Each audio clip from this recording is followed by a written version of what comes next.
ప్రయాసపడు, నువ్వు కష్టపడు, నువ్వేం కృంగిపోవద్దు, చింతపడద్దు. నిన్నెవరు గుర్తించకపోవచ్చు, ఎవరు పట్టించుకోకపోవచ్చు, ఎవరు నీ గురించి ఆలోచించకపోవచ్చు. ఒక దేవుడే చూడాలని నువ్వు చేస్తున్నావు, దేవుని వైపే చూస్తూ నువ్వు ముందుకు సాగుతున్నావు. దేవుడు అంటున్నాడు, నీవు కష్టపడుతున్నావు, నీ కష్టము కొలది నీకు జీతం రెడీ చేస్తున్నాను నేనని.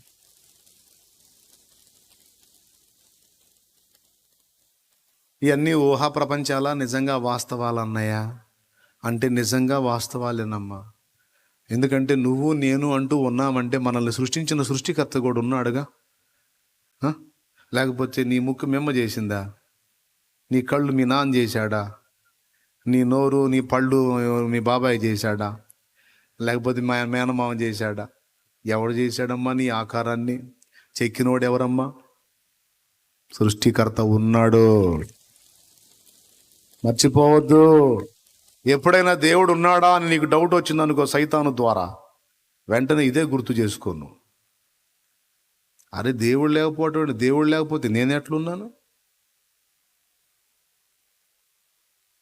అసలు ఎట్లా సాధ్యం? నేను ఎలా ఉన్నాను? అసలు తింటున్న పదార్థం కడుపులోకి పోయి అసలు జీర్ణం అయిపోతుంది. అసలు ఈ జీర్ణం అయ్యే సిస్టమ్ ఎవరు పెట్టారు? నేను మాట్లాడుతుంటే నిరంతరం నా నాలుక కింద నుండి జలపు ఊటలు వచ్చి నా గొంతు తడుపుతా ఉన్నాయి. అసలు ఈ సిస్టమ్ ఎవరు పెట్టారు? అసలు పళ్ళని చూడండి మీరు, ఏం అవసరంలా పళ్ళని చూడండి మీరు. ఎప్పుడన్నా మీరు ఇట్లాంటి పరిశోధనలు చేశారా? అద్దం ముందు నిలబడి ఊరక మొఖాన్ని సరి చేసుకోవటం కాదు, అవతారం చూసుకోవాలి. అసలు ఎట్ట రెడీ చేశాడు ఈ బొమ్మనని. ఈ పళ్ళు ఎలా ఉంటాయి తెలుసా? పై పళ్ళు కింద పళ్ళు కరెక్ట్గా ఒకదాని మీద ఒకటి ఆనుకోవు.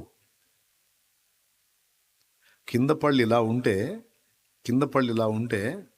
పై పళ్ళు వచ్చి కరెక్ట్గా ఇలా అనుకోవు.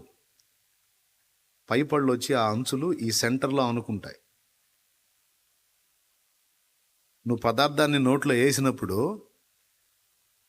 ఈ కింది పళ్ళ మీదకి పదార్థం వచ్చింది, పై పళ్ళలో సగభాగం ఈ అంచు కొన వచ్చి దీని మీద క్రషర్ చేసిద్ది ఇట్లా.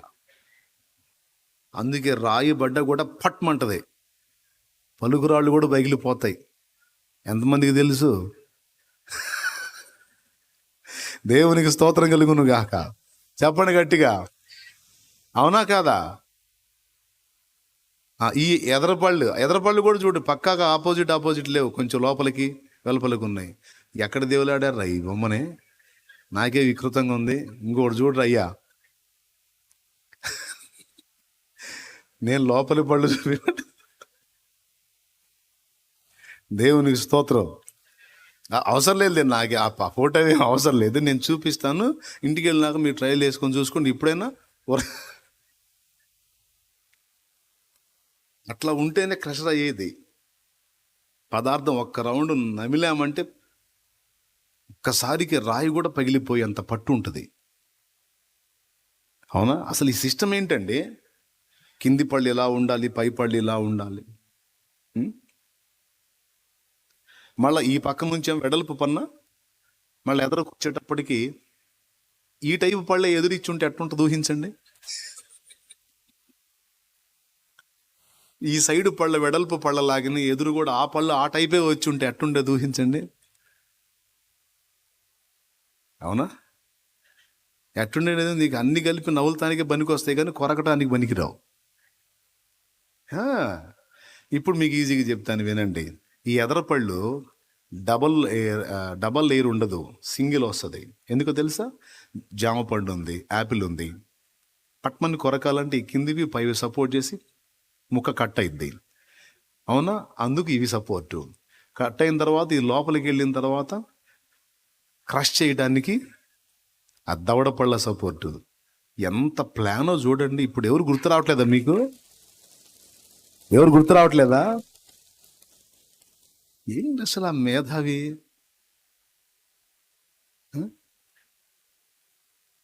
ఫింగర్స్ చూడండి, అన్నీ ఒకే సైజు ఉన్నాయేమో. అన్నీ ఒకే సైజు ఉంటే ఎట్టుండేది? ఇవన్నీ ఎందుకు చెప్తున్నాను తెలుసా? సృష్టికర్త ఉన్నాడు, ఆయనే మనల్ని చేశాడు. చచ్చిపోవటంతోనే ప్రోగ్రాం అయిపోవటల్లా మొత్తం కలిసి ఆయన ముందు నిలబడతాం. తర్వాత ప్రతిఫలం పొందుతాం అనే విషయం మీ క్లారిటీ కోసం, ఆయన ఉనికిని గూర్చి నీకు గ్రహింపగలగటానికి దేవుడు ఉన్నాడు అనే దానికి స్పష్టత కోసం ఈ మాట్లాడుతున్నా నేను. ఏందనుకున్నాం మరి? లేడా? లేకపోతే ఎట్లా సాధ్యమో? ఎవరు చేశారు నిన్ను నన్ను ఇట్లాగా? అన్ని జాయింట్లే, బాడీ అంతా జాయింట్లే.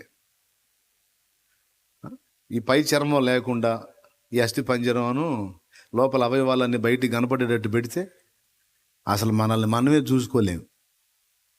అవునా కాదా? ఎక్స్రే తీసుకోండి, అందరూ ఫేసులు మొత్తం ఒకటే ఫోటోలు వస్తాయి. మళ్ళీ వేరియేషన్ కోసం మళ్ళీ అదే ముక్కు, అదే నోరు, అయ్యే కళ్ళు, చిన్న చిన్న మార్పులతో అసలు ఎంత బాగా పర్సన్కి వేరియేషన్ తీసుకొచ్చాడు. సృష్టికర్త ఉన్నాడు, భయపడాలి. ఉన్నాడు, జాగ్రత్త పడాలి. ఆయనే రెడీ చేశాడు. రెడీ చేసిన వాడు కనపడాలని రూల్ ఏం లేదు. ఇల్లు కట్టిన మేస్త్రి ఇంట్లో ఉంటాడు అయింది, ఆయన ఇంటూ ఆయన ఉంటాడు, మేస్త్రి ఇంటూ మేస్త్రి ఉంటాడు. కొండ చేసిన కొమ్మరి కొండలో కూర్చోవాలా అయింది? చెప్పండి ఒకసారి. అసలు ఈ కొండ నిజంగా కొమ్మరే చేస్తే ఏడి ఈ కొండలో కొమ్మరేడి అంటే ఎంత జోక్ అది. అసలు కొమ్మరిని మోసిద్ది ఆ కొండ? కాలు పెడితే పగిలిపోయింది. అంత మాత్రాన కొండ దానంతట అది పుట్టిందా? నో, కుమ్మరి ఉన్నాడు, ఆయన చేతులతో చేశాడు దాన్ని. నా పరలోకపు తండ్రి, నా మంచి కుమ్మరి, నా పరలోకపు తండ్రి, నా మంచి కుమ్మరి, నీకిష్టమైన పాత్రను చేయ నన్ను విసిరేయక సారెపై ఉంచావా. నీకిష్టమైన పాత్రను చేయ నన్ను విసిరేయక సారెపై ఉంచావా. జ్యోతిర్మయుడా, నా ప్రాణ ప్రియుడా, స్తుతి మహిమలు నీకే. నా ఆత్మలో అనుక్షణం నా అతిశయము నీవే, నా ఆనందము నీవే, నా ఆరాధన నీవే, నా అతిశయము నీవే, నా ఆనందము నీవే, నా ఆరాధన నీవే. జ్యోతిర్మయుడా, నా ప్రాణ ప్రియుడా. పాడండి, లైవ్ లో జూమ్ లో పాడండి. మహిమలు నీకే, దేవునికి మహిమ. కొంతమంది అనుకుంటారు దేవుడు లేడు అన్నట్టు బతుకుతుంటారు కొంతమంది. ఆయన కూడా అట్నే అనుకో బాబు, నేను లేనులే అనుకున్నాను, అనుకో, కనపడేటప్పుడు కనపడతలేమ్మా, ప్రస్తుతానికి లేను అనుకునే బతుకమ్మా. నీ తోలు ఊడే టైం ఒకటి ఉంటుందిగా, నేను చెబుతాగా, కానీ ఊరేగు అని ఆయన కూడా మౌనంగా ఉంటాడు. నీ కంటికి కనబడినంత మాత్రాన దేవుడు లేడా?